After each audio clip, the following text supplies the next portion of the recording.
This is a walkthrough on building a prototype app to visualize a strand of DNA.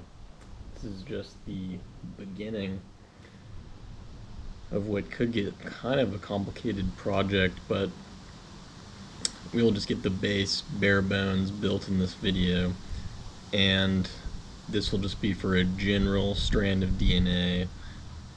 In practice, it would probably need to be specific to each thing that you're trying to measure. However, we're just going to walk through the code, go through what's needed to build out this app. So the first thing you need to do is import VPython, which is a module that's going to let you create real-time 3D graphics in Python. It's a library that's already built out, and you don't need to spend your time rewriting the code on how we're going to create real-time 3D graphics like spheres and cylinders. That's already built out for you, so you're just going to import that, and that's going to render the animation for you. Then you're going to import math and time. The math library is good for trigonometric functions and constants like pi. Importing the time library, we're going to use delays in our animation, so we just have to be able to have start and stop points. Once we get down to the functions, we're defining an LERP function. That means linear interpolation, which is going to smoothly transition a value between two endpoints. We've written our code there. This return start is useful for animations. It's going to just let us interpolate between start and end, 0 to 1. Once we get to the pairs, this will just take a second to build out, but we're going to create a dictionary that's going to map each DNA base to its complementary base. So if you know a little bit about DNA, that's represented with 4 letters, A, T, C, and G, and that's adenine, thymine, cytosine, and guanine. And in science, adenine pairs with thymine, thymine with adenine, cytosine with guanine, and guanine with cytosine. And that's just a little basic scientific rule that we can apply in this computer code, which is kind of cool. So we're gonna, for the model to work as a model, we're gonna define colors for each DNA. Every DNA base, we're gonna give a specific color so that you can visualize it. You just want to use colors that kind of make sense, that are distinct from each other, so it's easy to visualize. But yeah, this is not too complicated.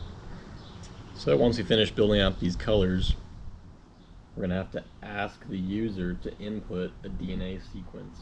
And in practice, in a subsequent version of this, they would need to decide if they're measuring eye color or height or a genetic disposition for a certain disease. But in this standard model, we're just going to pick four letters, and we're going to visualize those 4 letters. Just a general idea of how this would work. And in a future video, I suppose I will upload some of my own DNA and visualize something a little more specific. So we're just here sequence. We're just showing how it's going to ask the user to enter a DNA sequence. Not very complicated.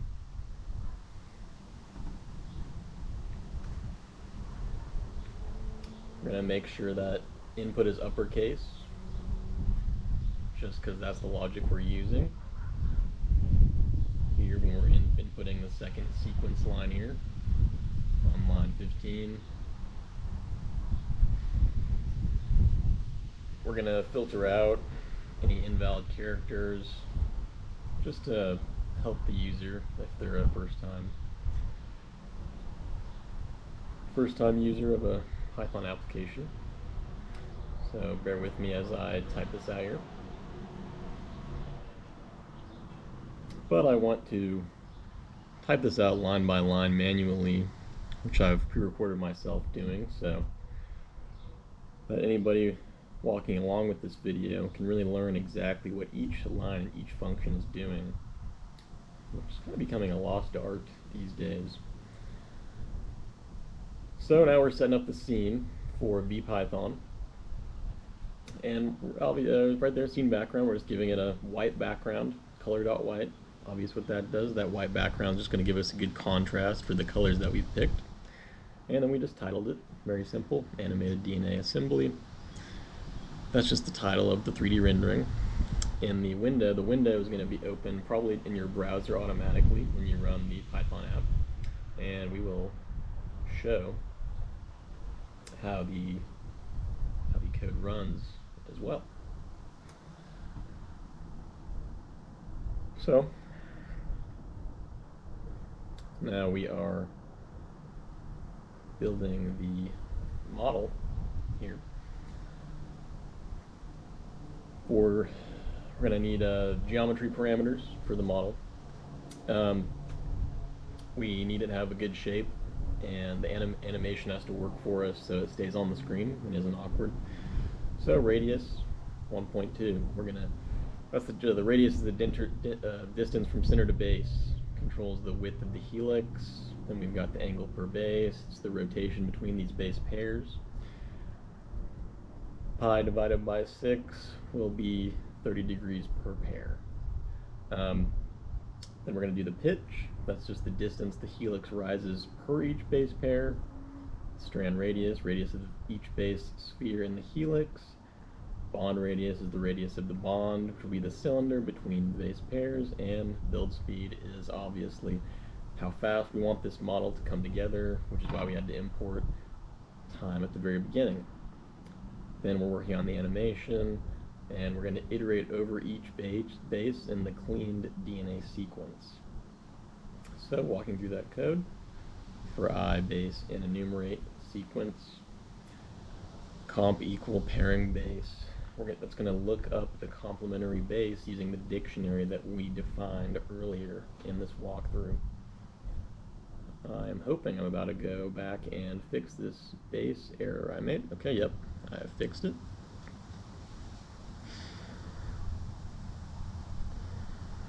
And we're just going to keep going, setting up these calculations. And we are getting close to being done with this little lesson.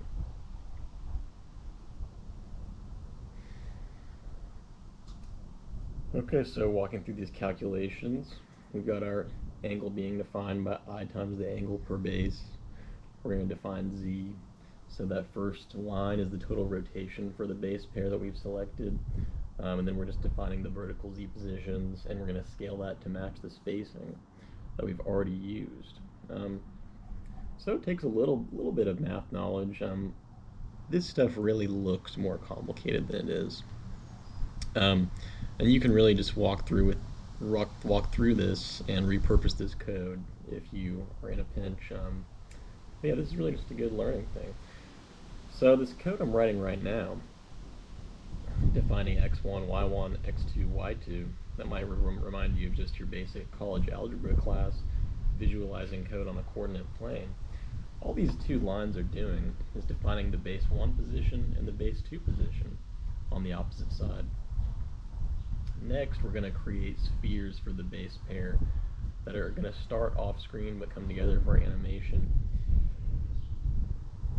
And spheres are just how we're going to visualize these little DNA strands, or parts of them at least. So we're going to define their positions and their vectors, and we can walk through that. The first base is going to start far to the left, and the second line, B2, that's going to start far to the right. So they come together. So bear with me as I finish up these two lines. A lot of the times you can, when you're defining two similar variables, you can reuse those lines and just change one or two things. But it's still good practice to type it out yourself to really solidify that knowledge and how each of these lines works together.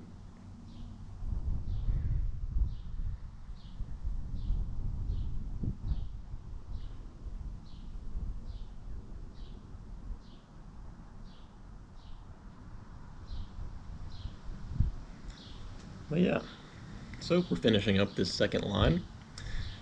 And the next thing we're going to do, we're getting very close to the end here, is we're going to animate the spheres flying toward the final position of the DNA helix that we're visualizing. So let's do that. First line is going to be 4-step in range 100. That's just the range that we've decided. It's going to stay on screen. And these next 4 lines, we're going to get the normalized time t from 0 to 1. Then we're going to move base 1 from off screen. So that's the base 1 we've defined prior in this code. Started to the left off screen. We're going to move it to its final position. Base 2 is going to come from the right, move into its final position, and that's the visualization of the DNA helix. And then we've just got a rate. We're going to define at the very end. We're going to just do rate 100. That's going to be fine. And that's going to control the speed of the animation. That 100 is standing for 100 frames per second. And now we're very close. We just need to label what's going to happen on the screen. We're going to label each base with its letter in the 3D scene we're creating. Here you're going to see me reuse a line of code to be just a little quicker. And this stuff's all pretty simple. We're just labeling our base, and we're choosing the text we're using, the height of the label, that's how big the words are going to be. If there's a box around it, the opacity of the text, if it's going to be a little transparent, and we're just going to choose the color of the text. And in the next line,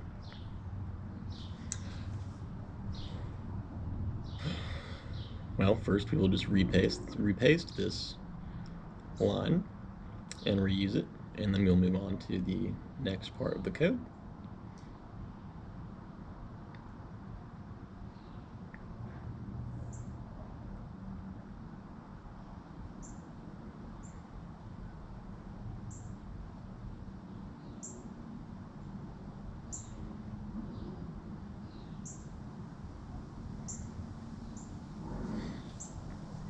Okay, so now we're going to draw the cylinder, which is going to be the bond between the 2 bases. And that's simulating a hydrogen bonding. So that's just how we're going to bond our DNA together in this visualization. And maybe we can go more into that in a further video. But we're going to be simulating a hydrogen bond. So right now we're describing the cylinder, using some values we've already defined, picking some colors relevant to the code we've already written. And then we're just going to write one more line, which is to using the time function to add a pause between adding the next base pair to simulate the step-by-step construction, kind of making just the animation look a little better. And then here we're going to just define our time.sleep. We can use whatever value we want, and VPython is going to handle that fine. And yeah, that is our app built out. Okay, so here we're just going to run the app that we've just created. I've already done it a few times. We are on my desktop. We're just going to use Python 3 because we're running this program with Python.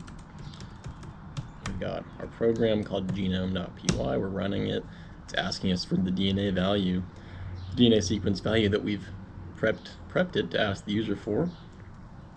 ATC and G, we're just going to give it ATCG. And once I press enter here, it's going to automatically go to my browser, and it's going to visualize the 3D model of the DNA strand that we've already asked for.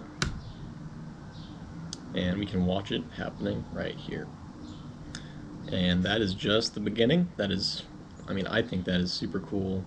And we can make that, we can apply this to actually visualizing our own DNA. And maybe that can unlock new knowledge for us. That's kind of interesting. But yeah,